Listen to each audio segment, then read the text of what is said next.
Pourquoi Dieu permet-il que de bonnes choses arrivent à des gens injustes? Cette question ressemble à sa corollaire. Pourquoi Dieu permet-il que de mauvaises choses arrivent à des gens de bien?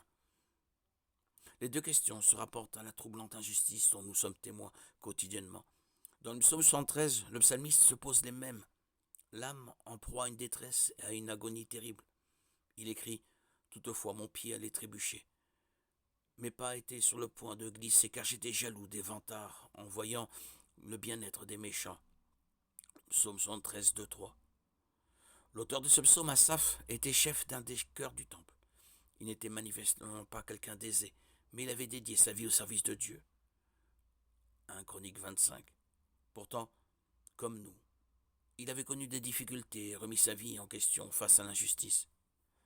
Il avait vu les gens mauvais autour de lui suivre leur propre voie et jouir de tous les plaisirs et richesses du monde en amassant des trésors. Alors il s'est plaint. Rien ne les tourmente jusqu'à leur mort et leur corps prend de longs bons points. Ils n'ont aucune part aux souffrances humaines. Ils ne sont pas frappés comme le reste des hommes. Psaume 73, 4, 5. Asaph voyait ces gens qui semblaient ne pas avoir de problème. Il avait de quoi payer leurs factures. Il mangeait en abondance et vivait dans le luxe. Tandis que le pauvre Asaph se démenait pour diriger son cœur en s'efforçant de vivre une vie qui plaise à Dieu. Pire encore, son choix de servir Dieu ne l'aidait pas. Alors il a commencé à envier ces gens. Et même à se demander pourquoi Dieu permettait cela. Combien de fois nous arrive-t-il la même chose qu'à Asaph?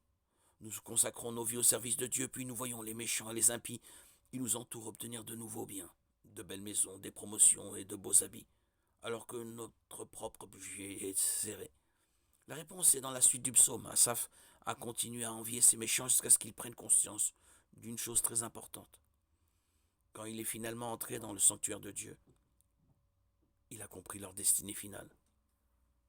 Quand j'y réfléchis pour comprendre cela, la difficulté a été grande à mes yeux, jusqu'au moment où je suis entré dans le sanctuaire de Dieu et où j'ai prêté attention au sort final des méchants.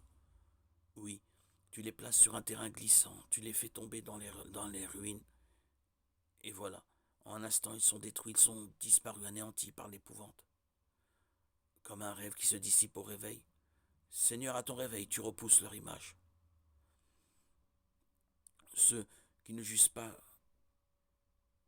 qui ne jouissent que de richesses terrestres temporaires sont en fait des mendiants spirituels, parce qu'il leur manque la richesse véritable, la vie éternelle. Psaume 73, 16, 20.